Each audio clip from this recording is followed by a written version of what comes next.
Hello, my name is Yvonne Hernandez, and today I will be introducing you guys to a topic.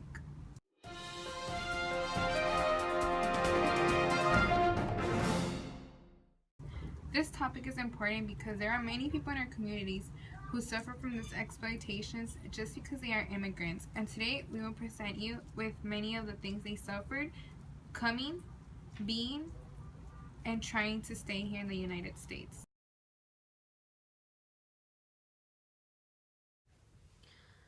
Okay, I'm going to ask you a few questions of the struggles you went through when you came from El Salvador to the United States, okay? Okay. What is your name? Yesenia. Your age? 19. And your ethnicity? Salvadorian. Salvadoran. So you immigrate from El Salvador? Yes. How old were you when you got to the United States? I was about 1 year old, around there. Wow, you were very young. So how long was the trip from what you are told from your parents, or? It was a long process. I think it took weeks because they had to stop, and I think they came across like different cops, and they had to hide a couple times. My mom said she ran out of water at one point, and some man was generous enough to give us water, and I think that Was she scared? terrified.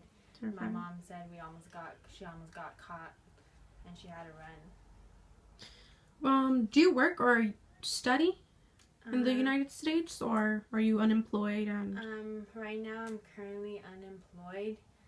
It's hard for me to find a job right now, but I do some side work, like with my mom. We sell food and stuff. That's good. And what about school? I graduated from high school, but as far as college, I haven't yet been able to go to college.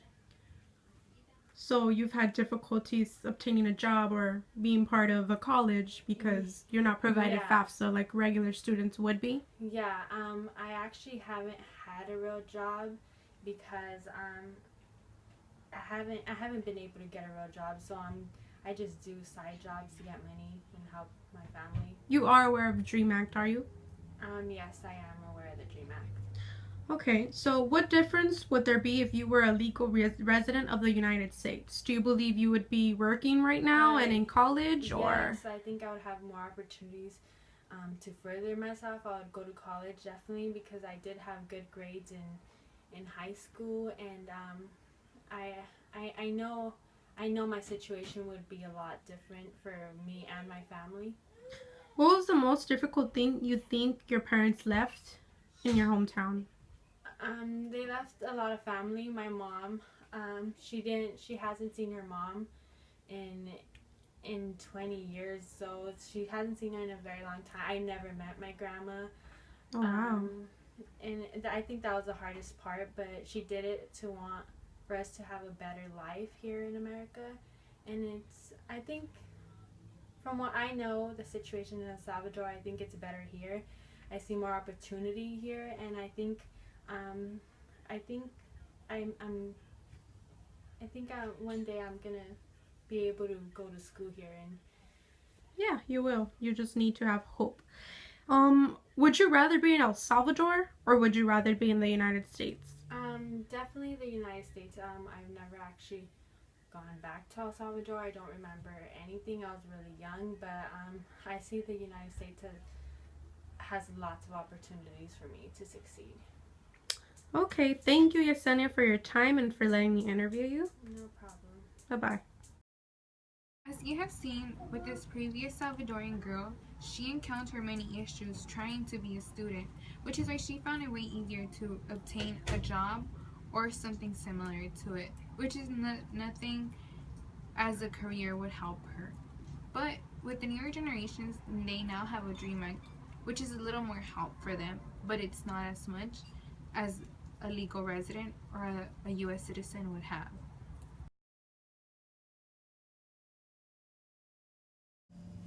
Hola, mi nombre es Janet. Quiero saber lo que pasó usted cuando inmigró para este país, todas las dificultades y por todo lo que ha pasado.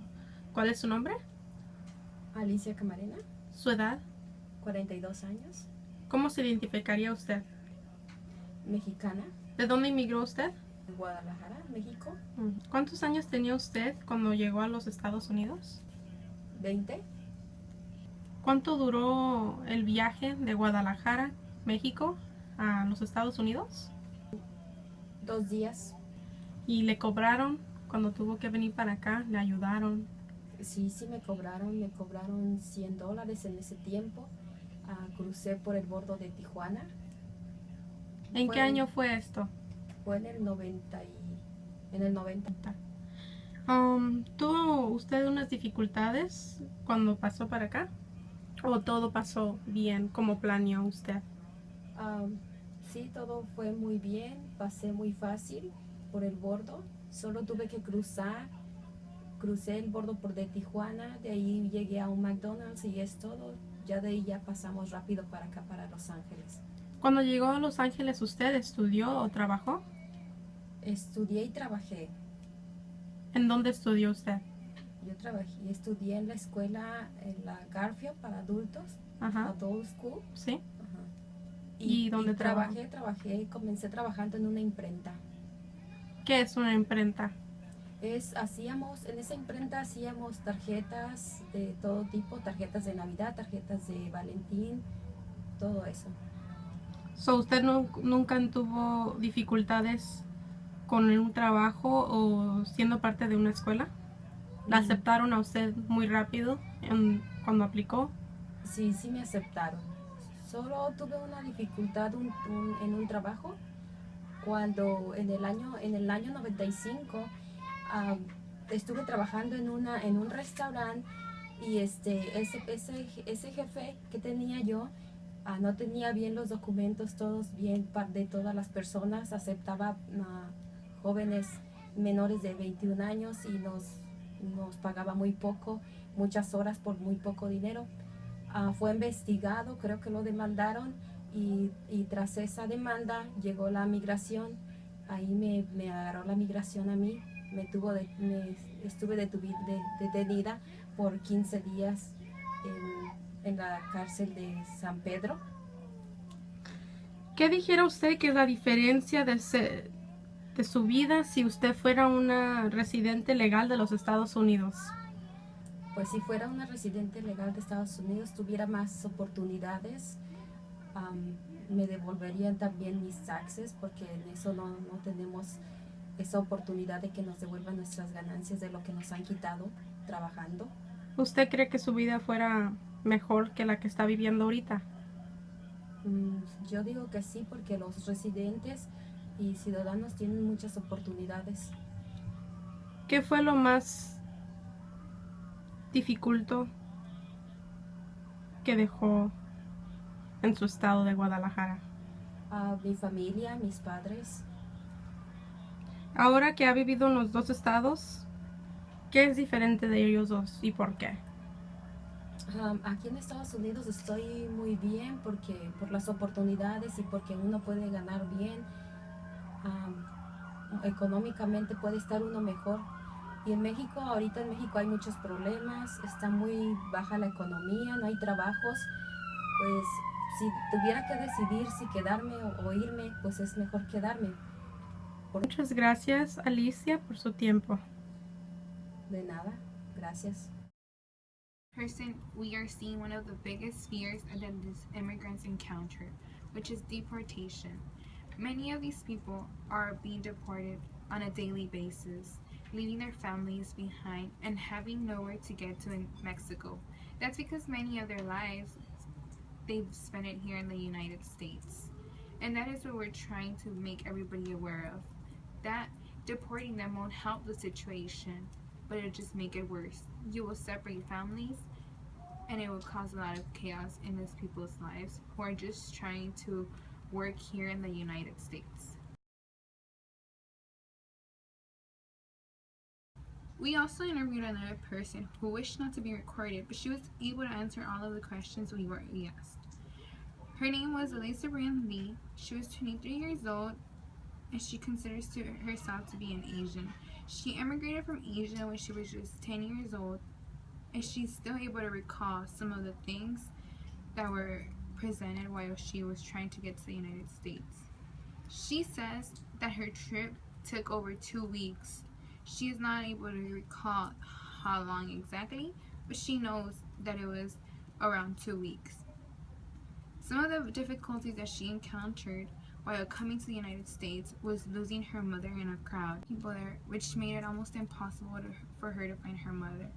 Her mother was holding her 6-month-old sister in her arms, but then after a while she was able to find them back and reunite with them. It also says that a lot of money was lost on their way coming here. She does not remember, or she does not know how much they were charged for coming to the United States, but she remembers it being a lot of money. Despite the fact of the money, they also had to keep walking even when they were so exhausted. But she now studies at Cal State LA, and she has no jobs. She finds it very difficult to be in school because of the money issues. Money is a big thing for these students. Once again, they do not have the support to keep going as a U.S. citizen or a legal resident would have. She says that she likes being here in the United States because she has a better life and there are more opportunities here. She was able to get a better education than she would have been able to get in Asia. However, she says that she wishes to be a legal resident because she would at least be able to go back to her hometown and visit her grandparents and her cousins, which is the family that she left behind. And that is all we were told. Thank you.